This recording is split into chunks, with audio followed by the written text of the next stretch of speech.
बांग्लादेश में हिंदुओं के प्रति जो कुछ हो रहा है, जितना बढ़ चढ़कर बताया भी जा रहा है सो कॉल्ड मुख्यधारा के मीडिया द्वारा और आईटी सेल व्हाट्सएप यूनिवर्सिटी द्वारा, वो ये नहीं बता रहा कि वहां पर तमाम मुस्लिम धर्म गुरु अपीलें कर रहे हैं, मस्जिदों में ऐलान हो रहे हैं कि अल्पसंख्यकों की रक्षा करना हमारा फर्ज है। वहां के विद्यार्थी यूनिवर्सिटी मंदिर के गेट पर, पूजा गृहों के गेट पर हिंदुओं की कॉलोनियों घरों की सुरक्षा कर रहे हैं, ह्यूमन चेन बताकर बनाकर, वो नहीं बताया जा। तो एक चुनौती मोदी जी के सामने ये भी है कि उन्हें अपने समर्थक तबके को ये भी बताना है कि बांग्लादेश में अल्पसंख्यक हिंदुओं की रक्षा के लिए वे क्या कर रहे हैं। असल में इस वक्त हमारे देश में जो लोग सत्ता में बैठे हैं, उन्हें हिंदू मुस्लिम के सिवा और कुछ आता नहीं है। वे एबीसीडी से जेड तक सिर्फ हिंदू मुस्लिम जानते हैं, अलिफ बे लेते सिर्फ हिंदू मुस्लिम जानते हैं, क ख ग से लेकर छत्र ज्ञ तक वे सिर्फ हिंदू मुस्लिम, इसके सिवा कुछ नहीं जानते। इसलिए वे अपने समर्थक तबकों को कभी रोकते नहीं है। आपने आज तक सुना है प्रधानमंत्री ने या संघ के सर्वे सर्वा ने कभी ऐसी प्रवृत्तियों को, ऐसे बोलने वालों को रोका हो? बल्कि ऐसे लोग तो प्रमोशन पाते हैं, तरक्की होती है। आप जितना ज्यादा हिंदू मुस्लिम करेंगे उतना ज्यादा ऊंचे पायदान पर पहुंचेंगे। बांग्लादेश में अल्पसंख्यक हिंदुओं की चिंता करने वाले लोग अपने देश में मौजूद अल्पसंख्यकों के नरसंहार के आह्वान पर चुप रहते हैं, बल्कि तालियां बजाते हैं।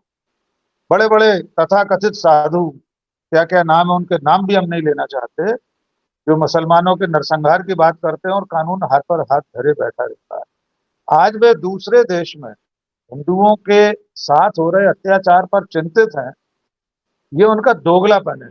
मैं शुरू में बता चुका हूं कि वहां पर बहुत बड़ी संख्या में लोग अल्पसंख्यकों की हिफाजत के लिए सामने आए। वे तस्वीरें, वीडियो, वहां के धर्मगुरु, उनके वीडियो बयान सब सामने है कि वहां पर रोका जा रहा है। इसके बावजूद वहां घटनाएं हो रही हैं, इससे कोई इनकार नहीं कर सकता। स्वाभाविक तौर पर जिस तरह पूरी दुनिया में अल्पसंख्यक असुरक्षित होते हैं और अराजकता के समय में, ऐसे किसी विद्रोह के समय में तो असुरक्षा और बढ़ जाती है, वैसी असुरक्षा वहां बढ़ी हुई है। लेकिन अंतिम सवाल ये है कि इसके लिए भी, कल मैं फेसबुक पर देख रहा था, कोई लिबरल लोगों को गाली दे रहा था, वो जो विशेष शब्द है उसका उच्चारण नहीं करना चाहता, कोई फेसबुक पर लिख रहा था, वे कहाँ है इस वक्त हिंदुओं पर इतना अत्याचार हो रहा है। मेरा मन हुआ उससे ये पूछूं कि सबसे बड़े हिंदू धर्म ध्वजाधारक तो भारत के प्रधानमंत्री है, वे कहाँ हैं? वे क्यों नहीं बांग्लादेश जाकर पहल कर रहे हैं हिंदुओं की रक्षा करने की?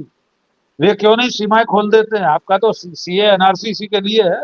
बुला लीजिए बांग्लादेश के सारे हिंदुओं को, नागरिकता दे दीजिए यार।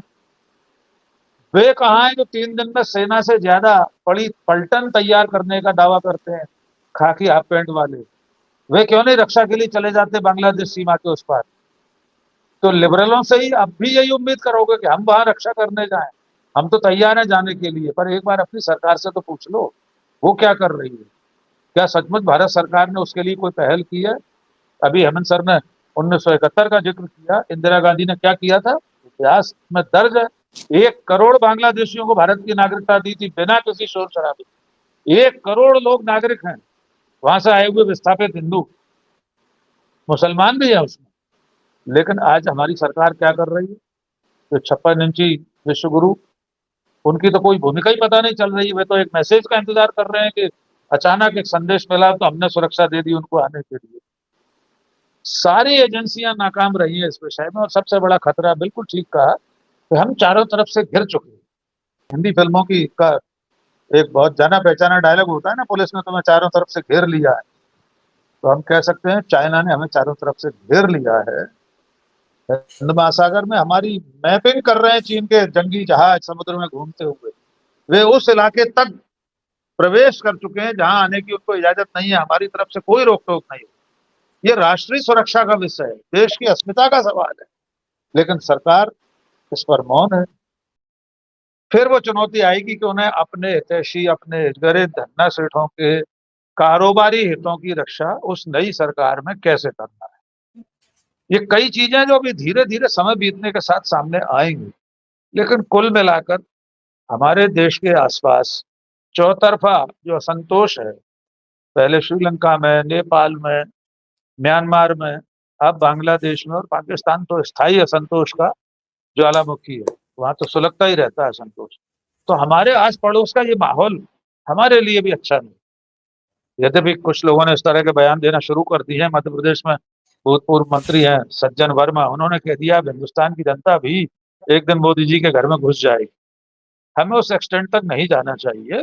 कई नेताओं ने, यद्यपि देखिए आशंकाएं तो कैसे भी व्यक्त की जा सकती हैं। हम लोग खुद कह रहे हैं कि खुदा ना करे भारत में कभी ऐसा हो। हम कभी नहीं चाहते भारत में ऐसा हो। हम लोग तो लोकतंत्र में, संविधान में भरोसा करने वाले लोग हैं, गांधी मार्ग पर चलने वाले लोग। ऐसा कभी न हो, पर इसकी जिम्मेदारी सरकार में और सत्ता में बैठे लोगों की भी तो है। वे अपने अहंकार को उस चरम तक न ले जाएं कि सचमुच में जनता घुस बैठे घरों पर। तो बांग्लादेश की घटनाओं से हमें भी बहुत कुछ सीखना है। हमारे समाज को, देश को, लोगों को। जो लोग इस बात पर खुश हो रहे हैं उन्हें यह भी समझना है कि वहां कट्टरपंथी ताकतें हावी हो गई हैं। तो यहाँ के जो शांतिकामी लोग हैं उन्हें समझना चाहिए कि अगर कभी भारत में इस तरह की दक्षिणपंथी पंथी कट्टरपंथी ताकतें सत्ता में पहुंच गई, तब इस देश का क्या हाल होगा। देखिए सर, समस्या इलेक्शन कमीशन नहीं है, समस्या सत्ता है। सत्ता में बैठे लोग हैं, उनकी विचारधारा है। बांग्लादेश में जो कुछ हुआ, जिस तरह का चुनाव हुआ, आपने ठीक कहा, हमारे चुनाव में भी कुछ कुछ चीजें वैसी हुई।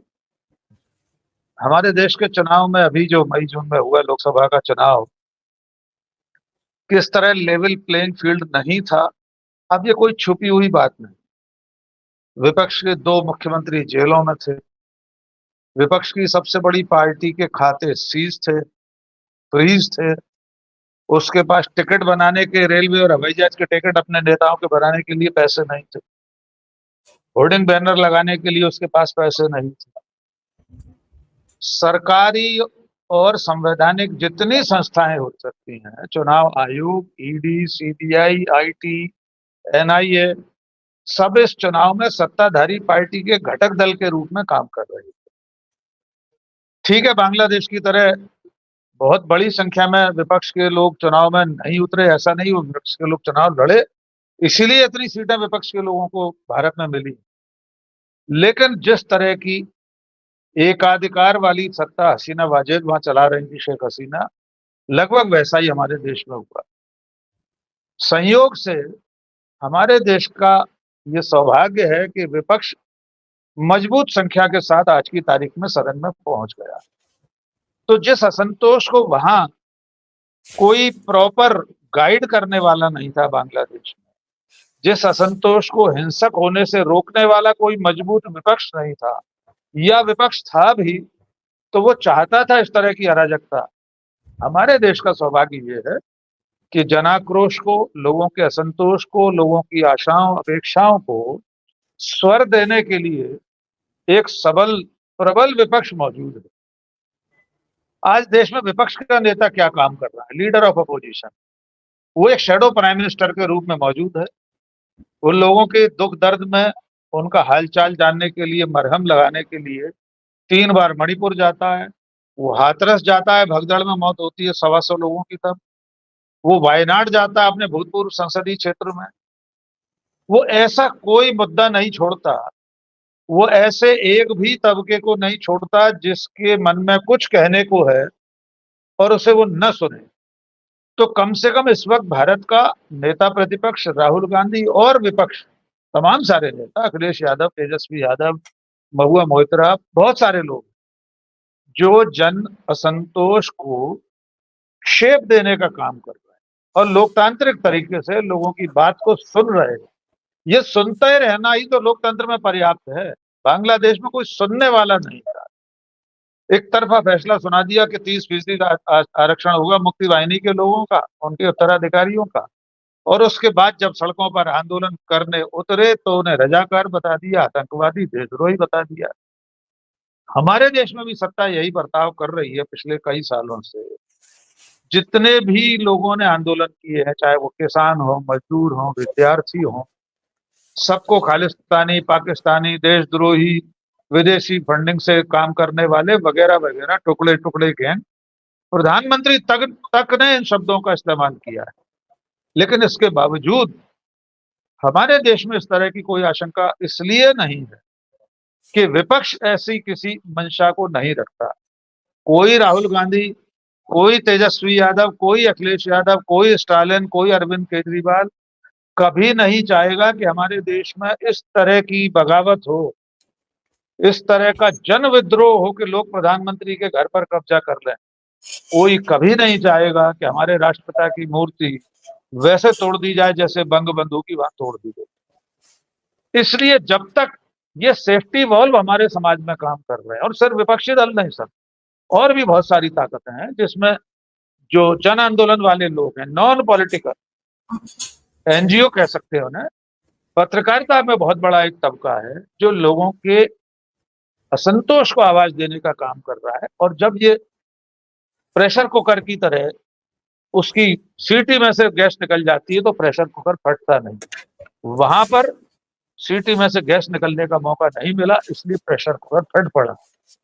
कुल मिलाकर जो मैंने शुरू में कहा था, ऐसा भारत में कभी न हो, हम सबकी कामना यही है, लेकिन न हो इसकी जिम्मेदारी सत्ता और सरकार की भी है।